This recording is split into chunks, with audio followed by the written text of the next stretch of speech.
Hello ನನ್ನ ಕುಟುಂಬದವರೇ, ಹೇಗಿದ್ರೆ ಎಲ್ಲರೂ? ಇವತ್ತು ನಾನು ನಿಮ್ಮ ಜೊತೆ ಶೇರ್ ಮಾಡ್ತಾ ಇದ್ದೀನಿ ಸ್ಪೆಷಲಾಗಿ ಒಣಮೀನು ಗಸಿಯನ್ನು. ತುಂಬ ಟೇಸ್ಟ್ ಆಗುತ್ತೆ ಇದು, ಯಾವುದಕ್ಕೂ ಕೂಡ ಸೂಟಾಗುತ್ತೆ.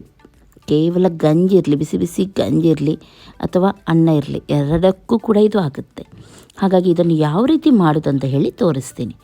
ಫಸ್ಟಿಗೆ ಒಂದು ಫ್ರೈಂಗ್ ಪ್ಯಾನ್ ತೊಗೊಳ್ಳಿ, ಅದರಲ್ಲಿ ಸ್ವಲ್ಪ ಆಯಿಲನ್ನು ಹಾಕಿ.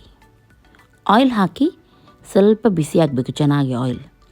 ನಾನಿವತ್ತು ನಂಗಂತ ಹೇಳಿ ನೋಡಿ ಈ ಒಣ ಮೀನನ್ನು ತೊಗೊಂಡಿದ್ದೀನಿ. ಕ್ಲೀನ್ ಮಾಡಿ ಇದರ ಸಿಪ್ಪೆ ಎಲ್ಲ ತೆಗೆದು ನೀರಲ್ಲಿ ಹಾಕಿಟ್ಟಿದ್ದೆ ಸ್ವಲ್ಪ ಹೊತ್ತು. ಇದರ ಸ್ವಲ್ಪ ಉಪ್ಪಿನ ಅಂಶ ಇರುತ್ತೆ ನೋಡಿ, ಹೋಗಲಿ ಅಂತ ಹೇಳಿ ಎಣ್ಣೆ ಬಿಸಿ ಹಾಕಿದ್ದೆ. ಒಂದು ನೀರುಳ್ಳಿಯನ್ನು ಇದಕ್ಕೆ ಹಾಕ್ತಾಯಿದ್ದೀನಿ. ಬೇಕಿದ್ರೆ ನೀರುಳ್ಳಿ ಸ್ವಲ್ಪ ಜಾಸ್ತಿನೂ ನೀವು ಹಾಕ್ಬೋದು. ನಾನಿಲ್ಲಿ ಒಂದು ನೀರುಳ್ಳಿಯನ್ನು ಯೂಸ್ ಮಾಡಿದ್ದೀನಿ. ಅದನ್ನು ಸ್ವಲ್ಪ ಕೆಂಪಾಗುವವರೆಗೂ ನಾನಿಲ್ಲಿ ಫ್ರೈ ಮಾಡ್ತೀನಿ. ಓಕೆ, ನೀರುಳ್ಳಿ ಫ್ರೈ ಆಗೋವರೆಗೆ ಇದಕ್ಕೆ ಬೇಕಾಗಿರೋ ಮಸಾಲ ತೆಗಿಯೋಣ. ಇಲ್ಲಿ ನಾನು ಸ್ವಲ್ಪ ದೊಡ್ಡ ತುಂಡು ಶುಂಠಿ ತೊಗೊಂಡಿದ್ದೀನಿ, ಸ್ವಲ್ಪ ಹಸಿಮೆಣಸು ತೊಗೊಂಡಿದ್ದೀನಿ, ಒಂದು 1/4 ಸ್ಪೂನಷ್ಟು ಮೆಂತ್ಯ ತೊಗೊಂಡಿದ್ದೀನಿ, ಜೀರಾ ಒಂದು ಅರ್ಧ ಟೇಬಲ್ ಸ್ಪೂನಷ್ಟು ತೊಗೊಂಡಿದ್ದೀನಿ. ಆಮೇಲೆ ಇದಕ್ಕೆ ನಾನು ಬೆಳ್ಳುಳ್ಳಿ ತೊಗೊಂಡಿದ್ದೀನಿ. ಒಂದು ಫುಲ್ ಬೆಳ್ಳುಳ್ಳಿಯನ್ನು ಇಲ್ಲಿ ನಾನು ಯೂಸ್ ಮಾಡ್ತಾಯಿದ್ದೀನಿ. 1/4 ಕಪ್ಪಷ್ಟು ಕಾಳು ಮೆಣಸನ್ನು ನಾನಿಲ್ಲಿ ನೋಡಿ ಗ್ರೈಂಡ್ ಮಾಡಿದ್ದೀನಿ. ನೈಸಾಗಿ ಮಾಡಲಿಲ್ಲ, ಯಾಕೆಂದರೆ ಇದೆಲ್ಲ ಹಾಕಿ ನನಗೆ ಇನ್ನೊಮ್ಮೆ ಇದನ್ನು ಗ್ರೈಂಡ್ ಮಾಡಲಿಕ್ಕೆ ಉಂಟು. ಹಾಗಾಗಿ ನಾನಿಲ್ಲಿ ನೈಸಾಗಿ ಮಾಡಲಿಲ್ಲ. ನೀವು ಬೇಕಿದ್ರೆ ನೈಸಾಗಿ ಮಾಡಿ ಇಟ್ಟು ಆಮೇಲೆ ಇದನ್ನೆಲ್ಲ ಗ್ರೈಂಡ್ ಮಾಡ್ಬೋದು. ನೋಡಿ, ಇದು ಎಲ್ಲ ಮಸಾಲ ಇವತ್ತು ನಾನು ಯೂಸ್ ಮಾಡಲ್ಲ, ಆದರೆ ಇದನ್ನು ಮಾಡಿ ಇಡ್ತೀನಿ ನಾನು. ಇವತ್ತು ಎಷ್ಟು ಬೇಕು ನೋಡಿ ಅಷ್ಟು ಮಾತ್ರ ಇದರಲ್ಲಿ ಯೂಸ್ ಮಾಡ್ತೀನಿ. ಎಲ್ಲವನ್ನು ಹಾಕಿ ಗ್ರೈಂಡ್ ಮಾಡೋಣ. ಸ್ವಲ್ಪ ನೀರನ್ನು ಹಾಕಿ ನಾನಿಲ್ಲಿ ಗ್ರೈಂಡ್ ಮಾಡಿದ್ದೀನಿ. ಇದರಲ್ಲಿ ಇವತ್ತು ನನಗೆ ಎಷ್ಟು ಬೇಕು ನೋಡಿ, ಒಂದು 2 ಸ್ಪೂನಷ್ಟು ಮಾತ್ರ ನಾನು ತೆಗೆದಿಟ್ಟು ಅದನ್ನು ಯೂಸ್ ಮಾಡ್ತೀನಿ. ಉಳಿದದನ್ನು ಡಬ್ಬದಲ್ಲಿ ಹಾಕಿ ಫ್ರಿಜ್ಜಲ್ಲಿ ಇಡ್ತೀನಿ. ಯಾವಾಗಾದರೂ ಚಿಕನ್ ಎಲ್ಲ ಮಾಡುವಾಗ ಬೇಕಾಗುತ್ತೆ ಅದಕ್ಕೆ. ನೀರುಳ್ಳಿ ಕೆಂಪಾಗಿದೆ ನೋಡಿ, 2 ಸ್ಪೂನಷ್ಟು ಮಸಾಲವನ್ನು ನಾನು ಇದಕ್ಕೆ ಹಾಕಿದ್ದೀನಿ. ಆಮೇಲೆ ಇದಕ್ಕೆ ನಾನು ಚಿಲ್ಲಿ ಪೌಡರ್ ಆ್ಯಡ್ ಮಾಡ್ತಾಯಿದ್ದೀನಿ. 1 ಸ್ಪೂನಷ್ಟು ಅರಿಶಿನ ಪೌಡರ್, ಅರ್ಧ ಸ್ಪೂನಷ್ಟು ಕೊತ್ತಂಬರಿ ಪೌಡರ್ ಇಲ್ಲಿ ಹಾಕಿದ್ದೀನಿ ನಾನು, ಅರ್ಧ ಸ್ಪೂನಷ್ಟು. ಎಲ್ಲವನ್ನು ಹಾಕಿ ಒಳ್ಳೆ ರೀತಿಯಲ್ಲಿ ಫ್ರೈ ಮಾಡಲಿಕ್ಕುಂಟು. ಚೆನ್ನಾಗಿ ಇದನ್ನು ಫ್ರೈ ಮಾಡಿ ಸ್ವಲ್ಪ ಹೊತ್ತು. ಈ ಮಸಾಲೆ ಎಲ್ಲ ಹಾಕಿದ್ದು ನೋಡಿ, ಅದರಲ್ಲಿ ನಾವು ಶುಂಠಿ ಬೆಳ್ಳುಳ್ಳಿ ಎಲ್ಲ ಹಾಕಿದ್ರಿಂದ ಅದರ ಹಸಿ ವಾಸನೆ ಎಲ್ಲ ಹೋಗಬೇಕು. ಒಳ್ಳೆ ರೀತಿ ಅದು ಫ್ರೈ ಆಗಬೇಕು ಆಯಿಲಲ್ಲಿ. ಹಾಗಾಗಿ ಚೆನ್ನಾಗಿ ಈ ರೀತಿ ಫ್ರೈ ಮಾಡಿ. ಆಮೇಲೆ ಇದರ ಮೇಲೆ ನಾನು ಸ್ವಲ್ಪ ಕರಿಬೇವು ಸೊಪ್ಪನ್ನು ಹಾಕ್ತಾಯಿದ್ದೀನಿ. ಕರಿಬೇವು ಸೊಪ್ಪಲ್ಲಿ ಜಾಸ್ತಿ ನಾವು ಫ್ರೈ ಮಾಡಲಿಕ್ಕಿಲ್ಲ, ಈಗೇ ಇದರ ಮೇಲೆ ಇರಬೇಕು. 2 ಟೊಮೆಟೊವನ್ನು ಇಲ್ಲಿ ನಾನು ಗ್ರೈಂಡ್ ಮಾಡಿ ಟೊಮೆಟೊ ಪ್ಯೂರಿಯನ್ನು ಹಾಕ್ತಾಯಿದ್ದೀನಿ.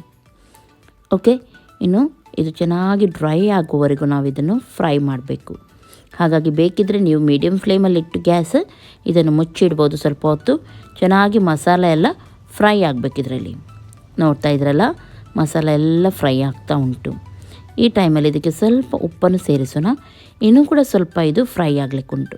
ಇದರ ನೀರು ಎಲ್ಲ ಡ್ರೈ ಆಗಬೇಕು. ಒಳ್ಳೆ ರೀತಿ ನಾವು ಹಾಕಿದ ಆಯಿಲೆಲ್ಲ ಉಂಟು ನೋಡಿ, ಸೈಡಿಂದೆಲ್ಲ ಮೇಲೆ ಬರಬೇಕು. ಅಷ್ಟರವರೆಗೆ ಇದನ್ನು ಫ್ರೈ ಆಗಬೇಕು. ಓಕೆ, ಇದು ಫ್ರೈ ಆಗೋ ತನಕ ಇನ್ನೊಂದು ಸೈಡಲ್ಲಿ ನಾವು ಒಣ ಮೀನು ಉಂಟು ನೋಡಿ, ಅದನ್ನು ಸ್ವಲ್ಪ ಆಯಿಲ್ ಹಾಕಿ ಫ್ರೈ ಮಾಡೋಣ. ನೀವು ಡೈರೆಕ್ಟಾಗಿ ಬೇಕಿದ್ರೆ ಮಸಾಲಕ್ಕೆ ಹಾಕ್ಬೋದು ಒಣ ಮೀನು, ಆದರೆ ಈ ರೀತಿ ಫ್ರೈ ಮಾಡಿ ಹಾಕಿದರೆ ತುಂಬ ಚೆನ್ನಾಗಾಗತ್ತೆ. ಹಾಗಾಗಿ ಒಣ ಮೀನನ್ನು ಸ್ವಲ್ಪ ಎಣ್ಣೆಯಲ್ಲಿ ನಾವು ಫ್ರೈ ಮಾಡೋಣ. 2 ಸೈಡ್ ಕೂಡ ಕೆಂಪಾಗುವವರೆಗೂ, ಕ್ರಿಸ್ಪಿ ಆಗುವವರೆಗೂ ಒಣ ಮೀನನ್ನು ಫ್ರೈ ಮಾಡಿದರೆ ಆಯಿತು. ಓಕೆ ನೋಡಿ, ಒಣ ಮೀನು ಚೆನ್ನಾಗಿ ಫ್ರೈ ಆಯಿತು. ಇದನ್ನು ಇವಾಗ ಗ್ಯಾಸನ್ನು ಆಫ್ ಮಾಡಿ ಪಕ್ಕದಲ್ಲಿಡೋಣ. ಮಸಾಲ ಏನಾಯಿತು ನೋಡೋಣ. ನೋಡಿ, ಮಸಾಲ ಯಾವ ರೀತಿ ಡ್ರೈ ಆಗಿದೆ ನೋಡಿ, ಈ ರೀತಿ ಬರಬೇಕು ನಮಗೆ. ಇವಾಗ ಚೆನ್ನಾಗಿದು ಫ್ರೈ ಆಗಿದೆ ಮಸಾಲ, ತುಂಬ ಟೇಸ್ಟ್ ಆಗುತ್ತೆ ಈ ರೀತಿ ಮಾಡಿದರೆ. ಇವಾಗ ಇದಕ್ಕೆ ನಾನು ಅರ್ಧ ಕಪ್ಪಷ್ಟು ನೀರನ್ನು ಸೇರಿಸ್ತಾ ಇದ್ದೀನಿ. ಸೇರಿಸಿ ಚೆನ್ನಾಗಿ ಈ ರೀತಿ ಸ್ವಲ್ಪ ಮಿಕ್ಸ್ ಮಾಡಿ. ನಿಮಗೆ ಗ್ರೇವಿ ರೀತಿ ಸ್ವಲ್ಪ ಬೇಕಿದ್ದರೆ ನೀವು ಸ್ವಲ್ಪ ನೀರನ್ನು ಜಾಸ್ತಿ ಹಾಕ್ಬೋದು, ಅಥವಾ ಈ ರೀತಿ ಡ್ರೈ ಬೇಕಿದ್ದರೆ ಇಷ್ಟೇ ನೀವು ಇಟ್ಟರೆ ಸಾಕು. ಓಕೆ, ಚೆನ್ನಾಗಿ ಇದನ್ನು ಮಿಕ್ಸ್ ಮಾಡಿ. ಇವಾಗ ಆಮೇಲೆ ಒಣ ಮೀನನ್ನು ಇದಕ್ಕೆ ಹಾಕಿ ಫ್ರೈ ಮಾಡಿದ, ಹಾಗೂ ಅದರ ಆಯಿಲ್ ಇತ್ತು ನೋಡಿ ನೀವು ಫ್ರೈ ಮಾಡಿದ್ದು, ಅದನ್ನು ಕೂಡ ಇದಕ್ಕೆ ಹಾಕಬೇಕು ನೀವು. ಅದರಿಂದ ತುಂಬ ಚೆನ್ನಾಗಿ ಟೇಸ್ಟ್ ಬರುತ್ತೆ. ಓಕೆ, ಸ್ವಲ್ಪ ಹೊತ್ತು ಇದನ್ನು ಮಿಕ್ಸ್ ಮಾಡಿ. ಜಾಸ್ತಿ ಇದನ್ನು ನಾವಿನ್ನು ಕುದಿಸ್ಲಿಕ್ಕೆಲ್ಲ ಇಲ್ಲ, ಹಾಗಾಗಿ ಚೆನ್ನಾಗಿ ಇದನ್ನು ಮಿಕ್ಸ್ ಮಾಡಿ ಸ್ವಲ್ಪ ಹೊತ್ತು. ಓಕೆ, ಈ ರೀತಿ ಆಮೇಲೆ ಹುಳಿಯೆಲ್ಲ ಸ್ವಲ್ಪ ಕಮ್ಮಿ ಇದೆ ಅಂತ ನಿಮಗೆ ಎನಿಸಿದರೆ ಇದಕ್ಕೆ ನೀವು ಲಿಂಬೆ ರಸ ಅಥವಾ ವೆನಿಗರನ್ನು ಸೇರಿಸ್ಬೋದು. ಮೀನು ಒಳ್ಳೆ ರೀತಿ ಮಿಕ್ಸ್ ಆದಮೇಲೆ ಇದರ ಉಪ್ಪನ್ನು ಕೂಡ ನೋಡಿ. ಕೆಲವೊಮ್ಮೆ ಮೀನಿನಲ್ಲಿ ಉಪ್ಪಿನ ಅಂಶ ಜಾಸ್ತಿ ಇದೆ ಅಂತ ಹೇಳಿ ನಾವು ಸ್ವಲ್ಪ ಉಪ್ಪು ಹಾಕ್ತೀವಿ, ಆಮೇಲೆ ನೋಡಿಕೊಂಡು ಉಪ್ಪು ಹಾಕಿದರೆ ಆಯಿತು ಅಂತ ಹೇಳಿ. ಹಾಗಾಗಿ ಮೇಲ್ಗಡೆಯಿಂದ ನಾನಿವಾಗ ಕೊತ್ತಂಬರಿ ಸೊಪ್ಪನ್ನು ಹಾಕಿದ್ದೀನಿ. ಎಲ್ಲ ಕರೆಕ್ಟಾಗಿದೆ. ಆದರೆ ಗ್ಯಾಸನ್ನು ಆಫ್ ಮಾಡಿ ಹಾಗೂ ಬಿಸಿ ಬಿಸಿ ಅನ್ನದೊಂದಿಗೆ ಅಥವಾ ಗಂಜಿಯೊಂದಿಗೆ ಇದನ್ನು ಸರ್ವ್ ಮಾಡಿ. ನೋಡಿ ಎಷ್ಟು ಚೆನ್ನಾಗಿ ಎಲ್ಲರೂ ಊಟ ಮಾಡ್ತಾರಂತ ಹೇಳಿ. ಕೇವಲ ಇದರ ಮಸಾಲದೊಂದಿಗೇ ಊಟ ಮಾಡ್ತಾರೆ. ಎಲ್ಲರೂ ಹೇಳ್ತಾರೆ ಮಸಾಲ ಸೂಪರಾಗಿದೆ ಅಂತ ಹೇಳಿ. ಒಮ್ಮೆ ಜಸ್ಟ್ ನೀವು ಟ್ರೈ ಮಾಡಿ ನೋಡಿ. ಓಕೆ, ಇವತ್ತಿನ ಈ ರೆಸಿಪಿ ಇಷ್ಟ ಆಯಿತು ಅಂತಾದರೆ ಏನು ಮಾಡಬೇಕಂತ ಗೊತ್ತುಂಟು ನಿಮಗೆ.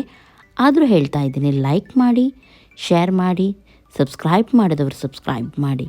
ನಾಳೆ ಸಿಗ್ತೀನಿ ಒಳ್ಳೆಯ ಒಂದು ವಿಡಿಯೋಂದಿಗೆ. ಅಷ್ಟರವರೆಗೂ ಎಲ್ಲರಿಗೂ ಟೇಕ್ ಕೇರ್. ಬಾಯ್ ಬಾಯ್.